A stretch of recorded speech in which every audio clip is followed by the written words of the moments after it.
Hello everyone. आज की class में आप सभी का वेलकम है। और आज हम लोग एक बार फिर से ये देखने की कोशिश कर रहे हैं कि क्लास 10th के बच्चों का board exam, pre board exam नज़दीक है। उनको हेल्प करने के लिए एक सिलेबस के साथ में आपको वीडियो रिकॉर्ड कर रहा हूँ।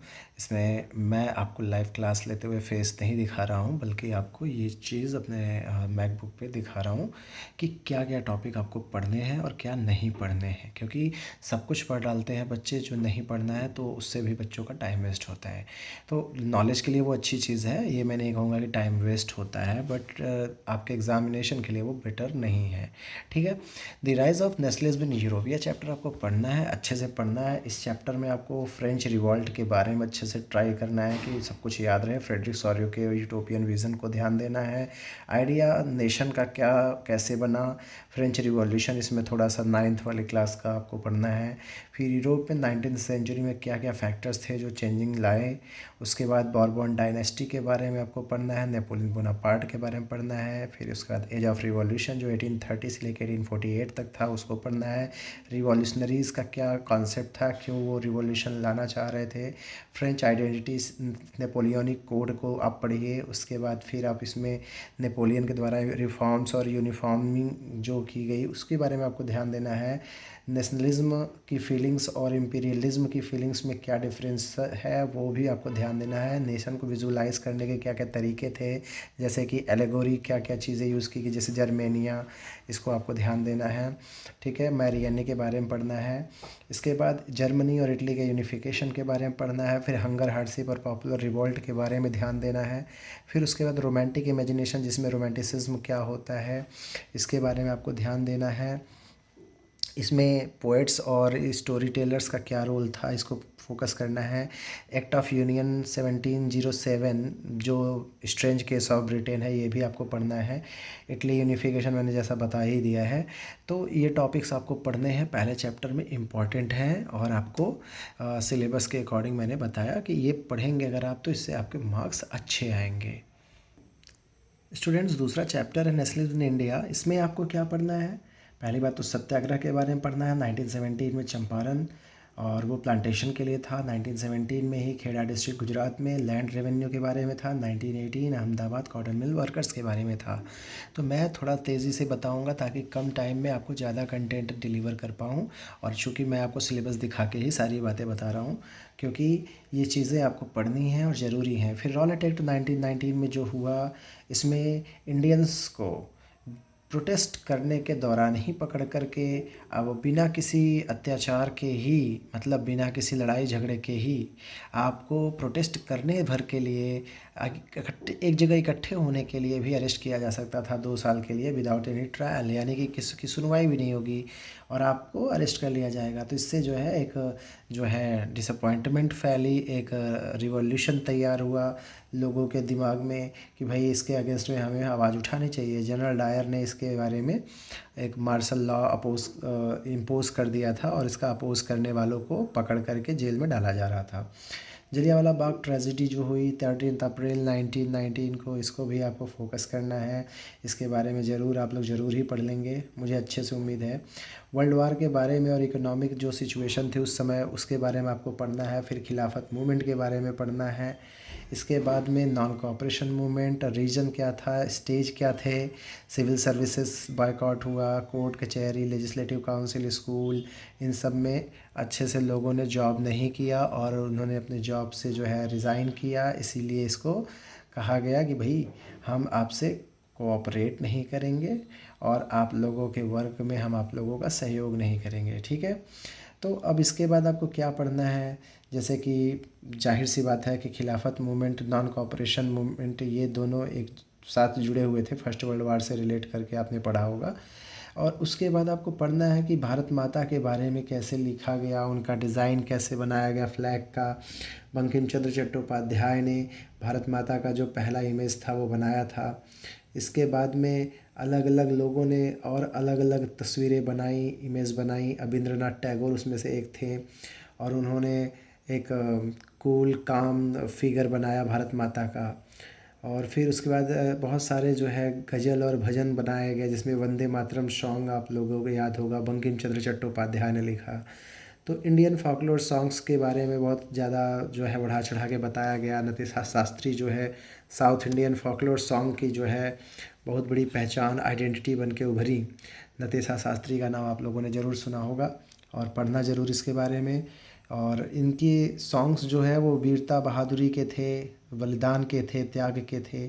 तो इस तरीके से ट्राई कलर का फ्लैग जो है, जैसे स्वराज फ्लैग क्या था, स्वराज डिज़ाइन क्या था, इसको याद रखना है। और जो बाद में जो ट्राई कलर फ्लैग बनाया गया रेड ग्रीन और येलो, उसमें 8 लोटसेस थी। तो ये सारी चीज़ें भी आपको ध्यान देनी है।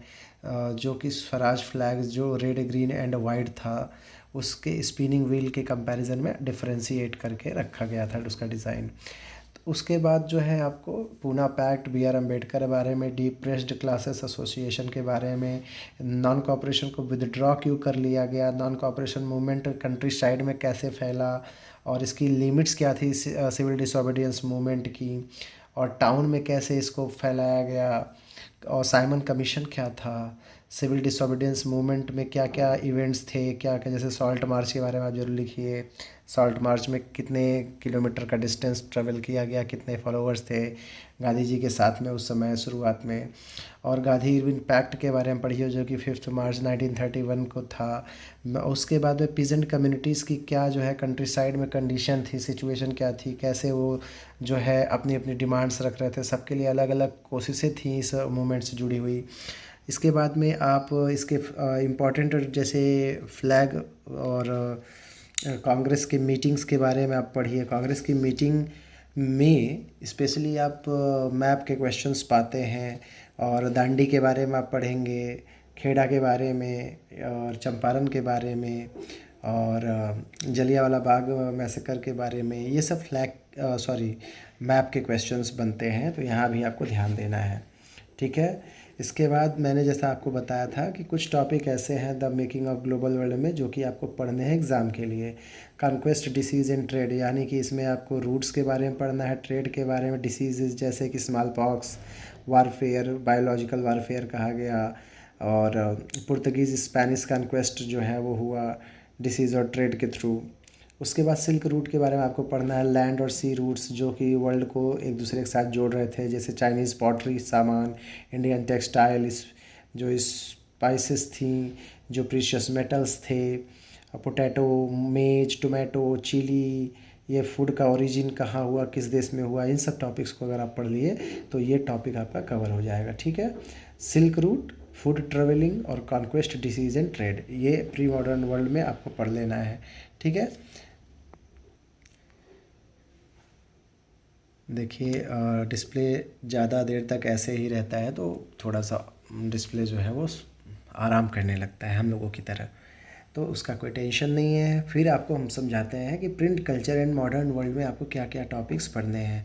इसमें देखिए इंपॉर्टेंट टॉपिक है जैसे कि प्रिंट कल्चर और टेक्नोलॉजी चाइना में कैसे आया, वहाँ पे कैसे प्रिंटिंग की टेक्नोलॉजी क्या क्या चीज़ें यूज़ करके बनाई गई, प्रिंट का जापान में कैसे काम किया गया, फिर इसका एक्सपेंसन कैसे हुआ, कैसे यूरोप में गया, कैसे गुटेनबर्ग ने अपनी प्रिंटिंग प्रेस बनाई और कैसे उसका यूज़ किया गया।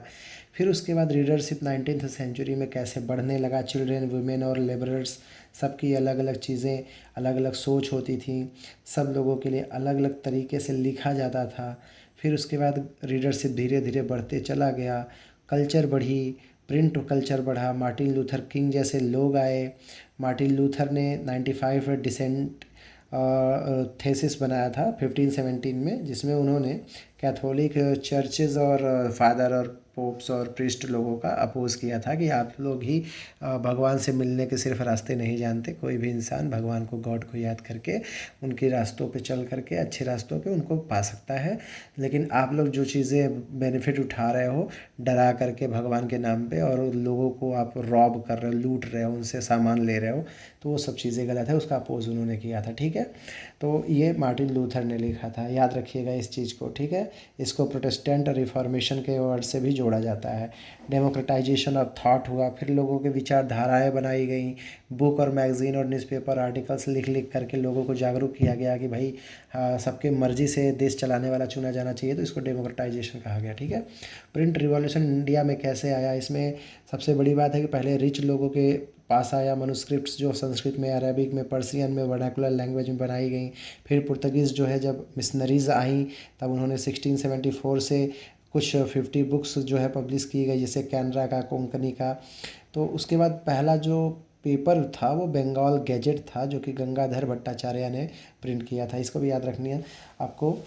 रीडिंग मैनिया जो टॉपिक है उसमें भी आपको ध्यान देना है। करंट अफेयर्स, इंटरटेनमेंट, जो पीरियोडिकल प्रेस कंबाइन करके बनाए गए, छापे गए, उसके बारे में।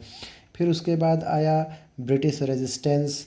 उसमें ब्रिटिश के अगेंस्ट में भी लिखे गए बहुत सारी चीज़ें, लोगों को जागरूक करने के लिए, लोगों को एक्साइट करने के लिए कि हाँ, हम ब्रिटिश के गुलाम नहीं हैं, उनके अगेंस्ट में हम लड़ सकते हैं।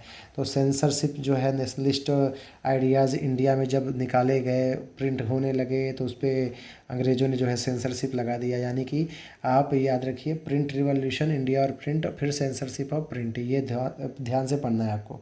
क्योंकि अगर कोई भी, अब जैसे चैप बुक क्या होता था, पेनी चैप बुक क्या होता था इंग्लैंड में, ये वर्किंग क्लास के लिए कितना आसान होता था भाई, पॉकेट में रख करके चल दिए अपना पढ़ाई लिखाई, डायरी नोट करते हुए।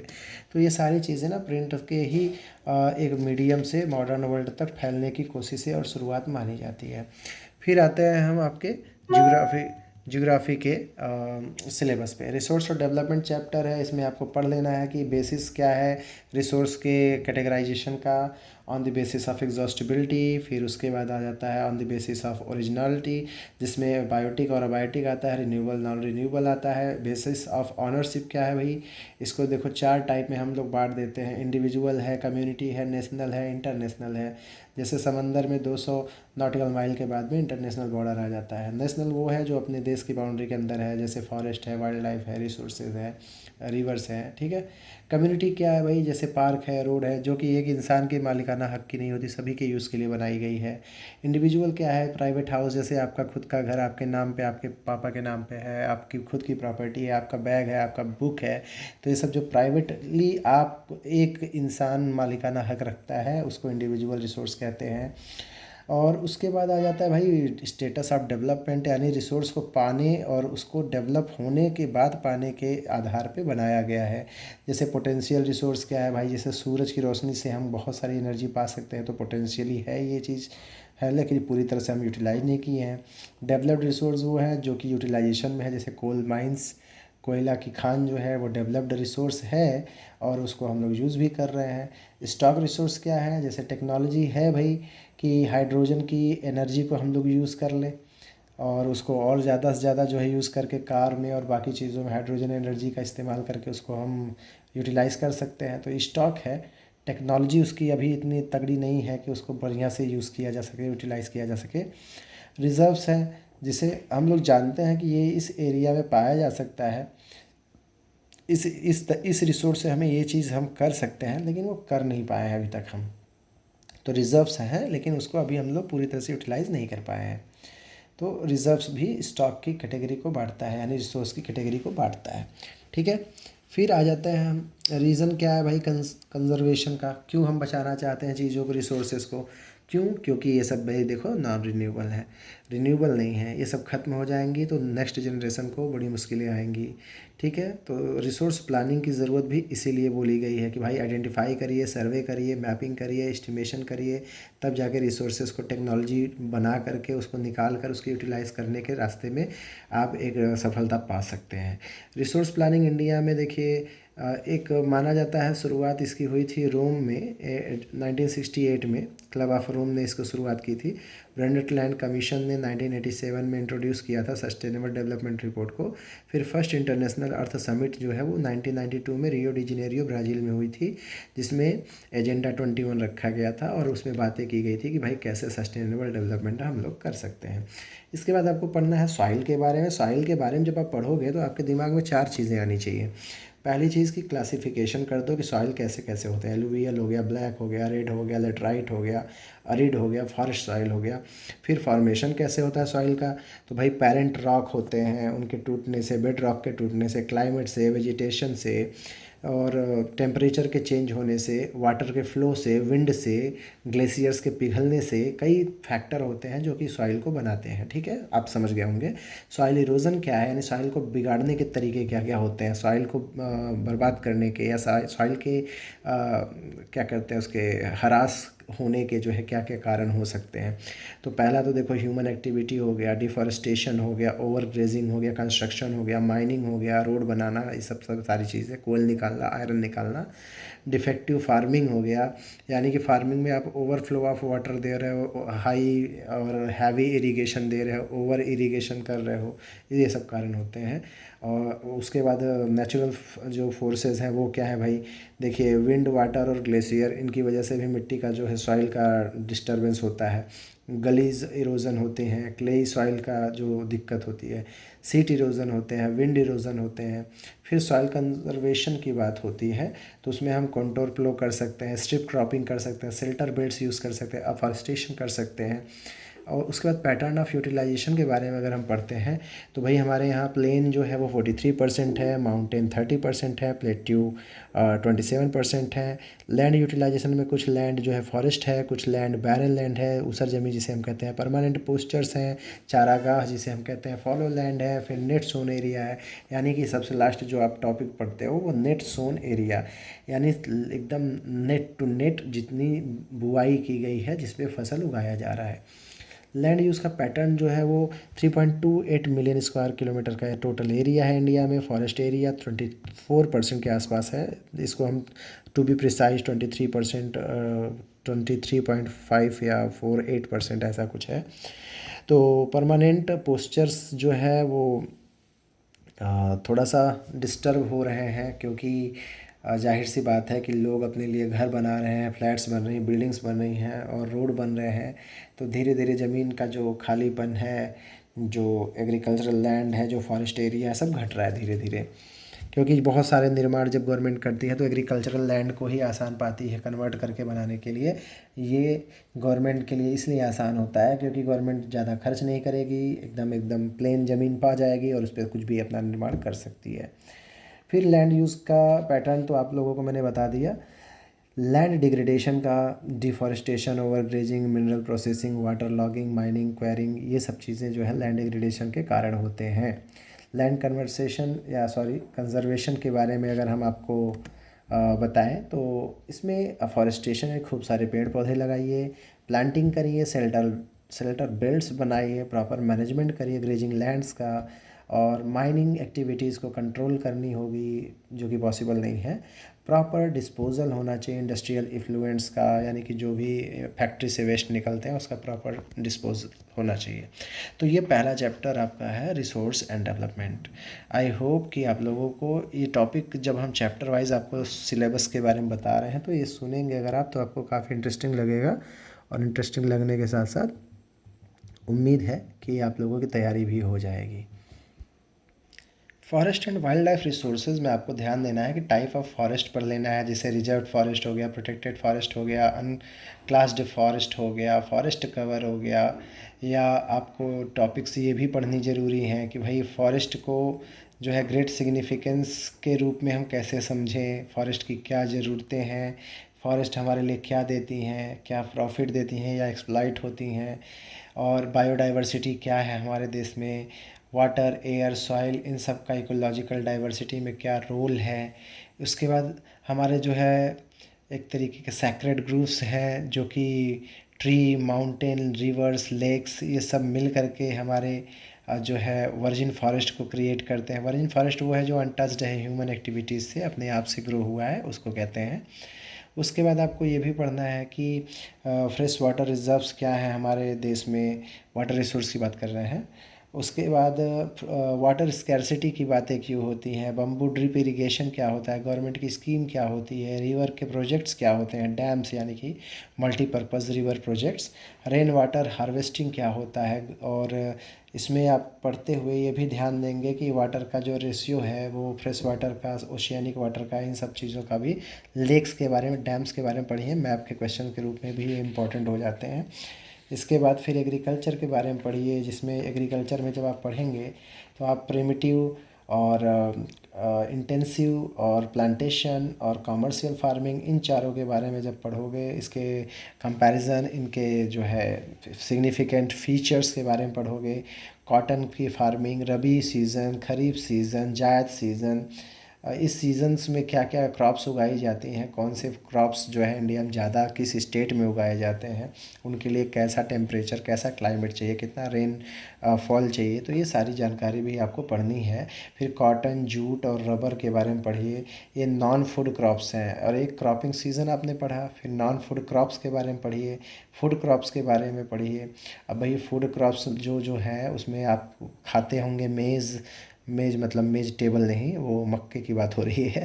पल्सेस, दालें जो है हम लोग खाते हैं, जैसे उड़द की, मूंग की, मसूर की, माइलेट्स, व्हीट, शुगर केन। उसके बाद ऑयल सीड की भी बात कर लेते हैं। राइस भूल गए थे, राइस बता दें आपको, चावल भी खाते हैं हम लोग। उसके बाद बेवरेज क्रॉप्स भी होती हैं, जिसे हम ना किसी फॉर्म में पीते हैं, जैसे कि चाय हो गया, कॉफ़ी हो गया। इन सब चीज़ों के लिए भी कौन से स्टेट हमारे, कौन से एरियाज़ हैं जहाँ ज़्यादा ये उगाई जाती है। जैसे कॉफ़ी के लिए आप केकेटी याद रखिएगा, केरला, कर्नाटका, तमिलनाडु। और टी यानी कि चाय, चाय जो है आप अच्छे से याद रखिए कि आसाम, तमिलनाडु, केरला, ये बहुत ही अच्छे प्रोड्यूसर स्टेट है चाय के मामले में। शुगर केन के मामले में यूपी, महाराष्ट्र, तमिलनाडु, ये सब अच्छे स्टेट माने जाते हैं। हरियाणा भी अच्छे स्टेट के कैटेगरी में आती है, ठीक है। महाराष्ट्र, हरियाणा, तमिलनाडु, यूपी। यूपी हमें लगता है कि फर्स्ट रैंक होल्ड करती है, देन आफ्टर सेकंड रैंक है आपका महाराष्ट्र का।